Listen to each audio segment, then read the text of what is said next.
Hello hello hello hello అందరికీ నమస్కారం. ఎలా ఉన్నారు?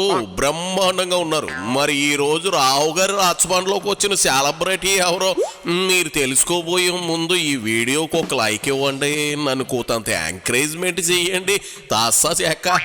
మరి ఇది మీరు చూడడమే తప్ప లైక్ ఇవ్వడం లేదు, అలాగే మన కేకే న్యూస్ని సబ్స్క్రైబింగ్ చేసుకోవడం లేదు. మరి కూతంత మీరు ఆ పనిలో ఉంటే నా పనిలో నేను ఉంటాను. ఎవరు బాబు రావు గారి రాచబండలోకి వచ్చిన సెలబ్రిటీ? ఓహో, ఊళ్ళో పెళ్లికి కుక్కల ఆడావిడ అన్నట్లు ఏపీ తెలంగాణ సీఎంలు కలిశారని వైసీపీ నేతలు తెగ ఫీల్ అవుతున్నారు. ఆ ఏడ్చే వారిలో ముందు వరుసలో ఉండే పేరు అంబటి రాంబాబు. అదే మన వైసీపీ కాముడు.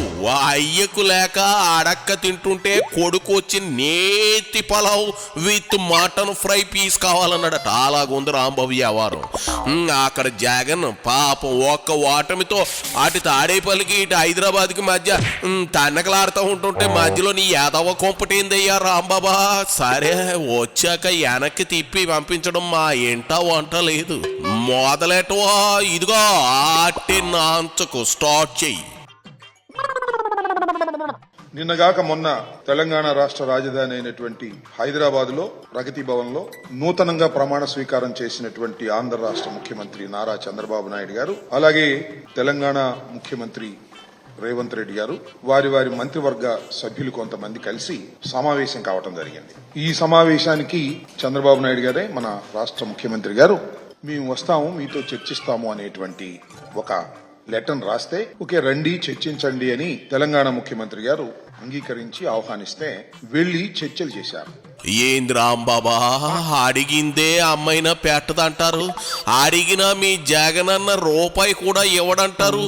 మరి నువ్వేంది రెండు ప్రభుత్వాలు వారధిలా, అదే బ్రోకర్లా కంచె గరుడ సేవ చేస్తా ఉన్నావు. అయితే నీ బ్రోకరేజ్ లోను నాకు రెండు పదాలు మా బాగా నచ్చాయి అనుకో. ఏపీ సీఎం గారు, తెలంగాణ సీఎం గారు అంటూ నక్క వినయాలు పోయినా ఎందుకో నాకు నచ్చాయి. నోరు మంచిదైతే ఒళ్ళు పదిలంగా ఉంటదని రాంబాబుకి రాత్రిపూట పెరుగన్నంలో ఉల్లిపాయ ఆడతా సుఖం చేసి చెప్పినట్లుంది. తూచా తప్పకుండా పాటిస్తున్నాడు. బాగుంది, మహా బాగుంది. కంటిన్యూస్ అయ్యి.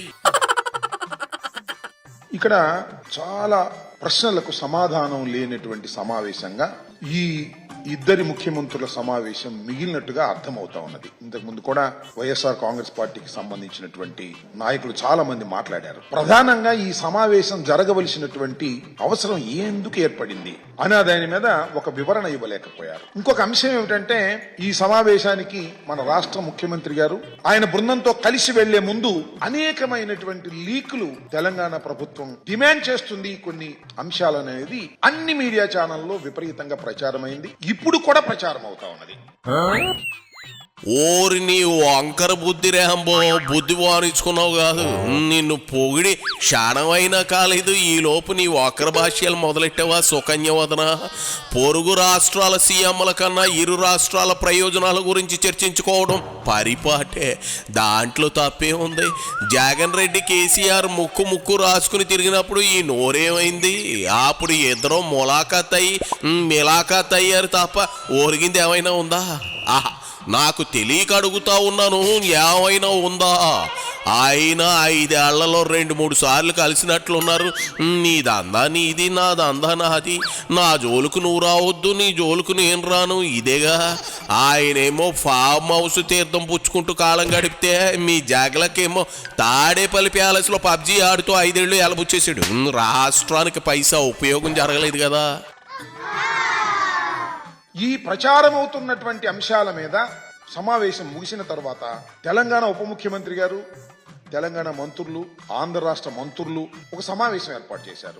ఆ సమావేశంలో మీడియా ప్రతినిధులు ఇదే ప్రశ్నలు అడిగితే వాటికి సమాధానం చెప్పకోకుండా దాటవేశారు. ఇది మరింత అనుమానాలకు తావుతూస్తున్నటువంటి అంశం. అసలు జనరల్ గా ఇద్దరు ముఖ్యమంత్రులు మాట్లాడుకున్నారు అంటే ఆ ఇద్దరు ముఖ్యమంత్రులు మీడియా ముందుకు వచ్చి మాట్లాడతారని అందరూ ఎదురు చూశారు. చంద్రబాబు నాయుడు గారు, రేవంత్ రెడ్డి గారు ఉమ్మడి మీటింగ్ జరిగింది కాబట్టి వారిద్దరూ ఉమ్మడిగా మీడియా ముందుకు వచ్చి వివరణ ఇస్తారని అందరూ ఎదురు చూశారు. వాళ్ళు రాలేదు. మంత్రివర్గ సభ్యులు ఇచ్చారు. వారు కూడా ప్రశ్నలకు సమాధానం చెప్పుకోకుండా ఏదో 2 మాటలు అట్లా మాట్లాడి ముక్తసరిగా మాట్లాడి వెళ్లిపోయినటువంటి సందర్భాలున్నాయి. ఇది చాలా దురదృష్టకరమైనటువంటి పరిణామంగా వైఎస్ఆర్ కాంగ్రెస్ పార్టీ భావిస్తుంది. నేను చూస్తా ఉంటే మా ఇంటి ఆవిడ దూరపు చుట్టం తెక్కవరపు గ్రామంలో ఉండే తెక్కారావు గుర్తొస్తున్నాడయ్యా. అమ్మటే వరుసకు నాకు బామరిది అవుతాడు అనుకో. నిజంగా ఆడు అంతే, వాడి వాగుడే వాడిని ఇరికించేస్తుంది. నీ వాగుడు జగన్ రెడ్డిని కేసీఆర్ని ఇరికించినట్లు. లేకపోతే ఏంది ఇప్పుడు అదే మీడియా వాళ్ళు మరి జగన్ కేసీఆర్ ఉమ్మడి ప్రెస్ మీట్లు 5 ఏళ్లలో ఎందుకు ఎట్టలేదు అంటే ఏం సమాధానం చెప్తావు? అయినా కందకలేని దురద నీ మొలక్కాడికి ఎందుకు సేపు కోసి పారెత్తే మొక్కలైపోద్ది. ఇప్పుడు జగన్ ఏమైనా 100 సార్లు మీట్ ద ప్రెస్ పెట్టాడా? అదేలేవో ప్రెస్ మీట్ పెట్టాడా? ఒక్కసారి కూడా మీడియా ముందుకు రాలేదు. అలాంటప్పుడు ఏ ముఖం పెట్టేసుకుని ఇక్కడ వాగడానికి వచ్చావు అని అడిగితే ఏం సమాధానం చెప్పగలవు? నేను అడుగుతా ఉన్నా. ఎస్, 2 రాష్ట్రాలు విడిపోయాయి, కొన్ని సమస్యలు ఉన్నాయి అపరిష్కృతంగా. చర్చల ద్వారా ఆ సమస్యల్ని పరిష్కరించుకోవాలి, వండర్ఫుల్. లేదా కేంద్ర ప్రభుత్వం మధ్యవర్తిత్వం ద్వారా పరిష్కరించుకోవాలి. నెంబర్ 2. నెంబర్ 3, న్యాయస్థానాల ద్వారా పరిష్కరించుకోవాలి. వాడు ఎన్ని వివాదాలు ఉన్నాయి మనకి? ఎస్, ఉన్నాయి. 9-10 షెడ్యూల్లో ఉన్నటువంటి బిల్డింగులు, ఆస్తులు మనకు రావాల్సి ఉన్నాయి. 7,000 కోట్ల రూపాయలు విద్యుత్ బకాయిలు మనకు రావాలి. దాన్ని అడగడం జరిగింది. వాళ్ళు ఇవ్వకపోతే కేంద్ర ప్రభుత్వాన్ని ఆశ్రయించడం జరిగింది. కేంద్ర ప్రభుత్వం ఆదేశించిన తెలంగాణ ఇవ్వలేదు. న్యాయస్థానాల్లో ఉంది వాళ్ళ. దాని గురించి ఏమన్నా మాట్లాడారా మీరు? మాట్లాడలేదే. మాట్లాడినట్టు ఎక్కడ అనిపించడం లేదే.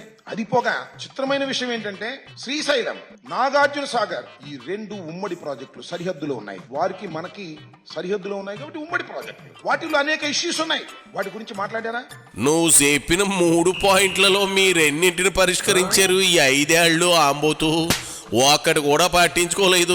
కేసీఆర్ మోచేతి నీళ్లు తాగాడు జగన్ రెడ్డి. ఆయన కోర్టు ఉంది అని చెబుతుంది నువ్వే.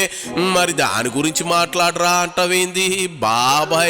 బాబాయ్ అంటూ కేసీఆర్ ముడ్డానక జగన్ బాగానే తిరిగాడు. అప్పుడు నోట్లో ముల్లంగెట్టుకున్నాడా? ఎందుకు అడగలేదు? ఏంది గొంతులేస్తా ఉంది?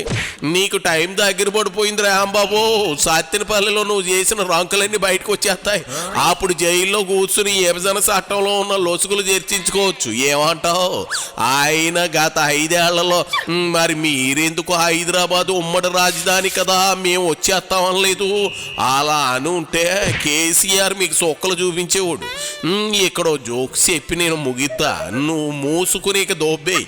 మ్యాటర్ ఏంటంటే తాను ఓడిపోతాడని రిపోర్టు ఇవ్వని కేసీఆర్ సన్నిహితులు ఇంటెలిజెన్స్ జగన్ ఈసారి మళ్ళీ గెలుస్తాడని రిపోర్ట్ ఇచ్చాడట. ఉన్న ఎదవతనం సాలక ఏపీ ఎన్నికల్లో జగన్ గెలుస్తాడని చెప్పి మరీ ఎదవైపోయాడు మాజీ. అట్లా ఉంటది బాబుతోని. నోరు తెరుచుకుని ఎన్నది సార్లే అమ్మటి ఏగలు దూరిపోగలవు. పోవయా.